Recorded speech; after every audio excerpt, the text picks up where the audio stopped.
Hola, mi nombre es Alejandro Villegas y esta es mi reseña crítica sobre el texto La emoción del diálogo con la gente del pasado, una conversación con Natalie Simon Davis. Primero, hablando sobre la autora que es entrevistada dentro de este texto, eh, ella nace el 8 de noviembre de 1928 en Detroit, Michigan. Es precisamente en esta ciudad donde realiza su licenciatura y su doctorado en historia y fue profesora de la Universidad de Toronto y destaca por ser la primera mujer en dictar clase en la Universidad de Princeton. Tiene un enfoque en su historiografía hacia la Edad Moderna y sus obras más destacadas se puede decir que son El regreso de Martin Guerre de 1982, el cual después sería utilizado para hacer una película llamada Sombras en una batalla, y en 1975 La cultura de la pobreza, un estudio histórico. Bueno, hablaremos de los temas centrales y después diré mi opinión con respecto a ellos. Entonces, ella trata los temas, ¿qué es la historia? Trata los temas de la empatía histórica, el eurocentrismo, los métodos de lectura y silencios de las fuentes y la historia en medios audiovisuales. Estos son los 5 que a mí me gustaría resaltar porque de hecho la entrevista es algo extensa y se pueden destacar otras temáticas que no vamos a abordar dentro de esta reseña. Con respecto a qué es la historia, ella dice que es un medio de comunicación entre yo misma como historiadora, la gente del pasado y las personas del presente, y de alguna manera anticipa el futuro. Esto se puede relacionar ampliamente con lo que siempre se dice de la historia y que muchas personas utilizan para resaltar la importancia de la historia, que es el que no conoce su historia está condenado a repetirla, lo cual hace resonancia con esto de anticipar el futuro. Con respecto a la empatía histórica, estoy muy de acuerdo con lo que dice, con lo que plantea acá. La capacidad de selección de los temas que a uno le interesan siempre van a estar condicionados por las experiencias propias. Ella, por ejemplo, sitúa su caso de cuando fue madre y empezó a interesarse más por la historia de las mujeres.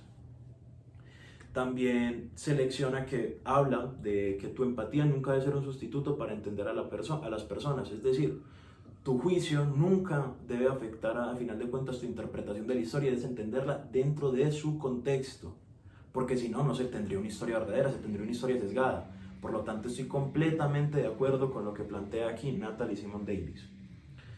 Con respecto al eurocentrismo y a toda esta temática pues, que hemos tratado a lo largo del curso de Teoría de la Historia 1,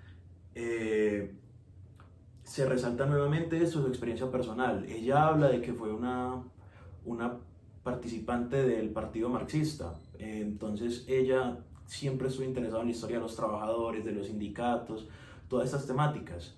Y a final de cuentas, esto le ayudó a ver que este eurocentrismo con el cual yo también concuerdo en que se tiene que romper completamente, pues esta idea de que la única línea de progreso a seguir y el progreso tan decimonónico que se debe seguir es el europeo, es una idea absurda porque no se entiende el relativismo cultural y que las culturas se desarrollan de maneras diferentes a lo largo del tiempo.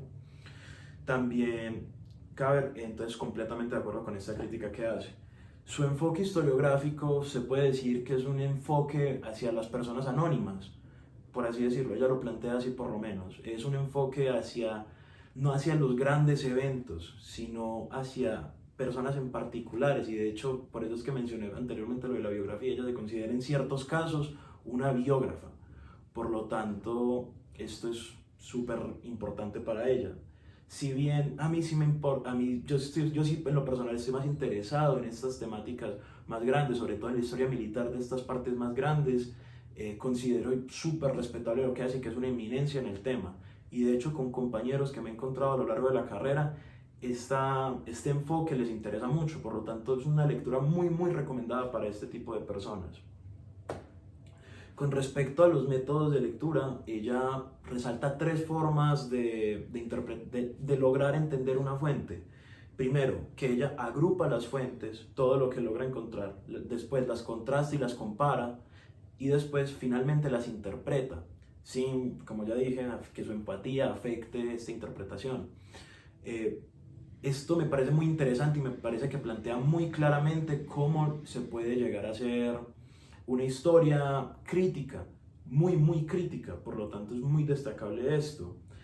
También me gustaría mencionar pues un dato muy curioso que ella dice, que son sobre las fuentes indirectas, que la primera vez que oí de ellas fue con Mark Bloch, y entonces pues ella utiliza por ejemplo diccionarios para entender las fuentes, es decir, ahí se resalta su papel como ella se autodenomina, una aventurera de la historia. ¿Por qué? Porque encuentra fuentes de información en cualquier lado, así sea indirectas, directas, de cualquier forma. Ella intenta llegar a su fin, que es lograr interpretar esas historias. También sobre los silencios de las fuentes, súper interesante. Por ejemplo, para una persona como yo, que apenas voy en primer semestre de historia, puede llegar a ser complicado ver cuando una fuente no incluye información y uno se llega a frustrar. Sin embargo, ella saca lo mejor de esto y entiende que estos silencios pueden ser debido a algo o nos dicen algo más sobre la fuente. Es decir, estos silencios también son importantes para lograr entender la fuente en su contexto. Y finalmente, con respecto a las historias de medios audiovisuales, eh, ella habla de que en unas cátedras que ella tuvo en las universidades, ella utilizaba estos medios de comunicación para, para poder enseñarle a sus estudiantes. Y de hecho ella dice, esto no es un caso real, pero mirad lo que podemos aprender de ella. Es decir, puede que lo que esté hablando la historia en sí, la narrativa de la historia, el desarrollo de los personajes en la película o el medio audiovisual no sea verdadero, el contexto que los engloba sí lo puede llegar a ser, sobre todo si se tienen buenos consultores, como precisamente fue ella para la película que realizaron sobre su libro. Por lo tanto, este contexto global de la película nos puede ayudar a comprender un periodo histórico y me parece muy interesante lo que plantea, sobre todo porque mi interés por la historia se podría decir que empezó desde muy pequeño, cuando mi papá me le escapaba a mi papá para poder ver la serie de Espartaco. Y precisamente de ahí viene mi interés en la historia militar y sobre todo en el periodo romano, en la República. Entonces, esto es una forma muy progresista, perdón, de poder ver la historia, no simplemente quedarnos en los textos. Bueno, ya en la conclusión me gustaría resaltar que es un libro recomendado para cualquier persona interesada en la historia, cualquiera. Se le nota la pasión que tiene por esta materia, se le nota el conocimiento que tiene, el bagaje, los años que le ha importado esta disciplina. Por lo tanto, es un gran aprendizaje para cualquier persona interesada. Se la recomiendo a todo el mundo y quisiera destacar otro aspecto que es su autocrítica. Ella misma habla de los errores que ha cometido, se autoconoce mucho y al final de cuentas eso es muy importante porque nosotros lo que hacemos al final de todo es hacer una crítica de las fuentes, interpretarlas, y si uno es capaz de autocriticarse, es capaz de criticar estos textos. Esto fue todo, muchísimas gracias y que estén muy bien.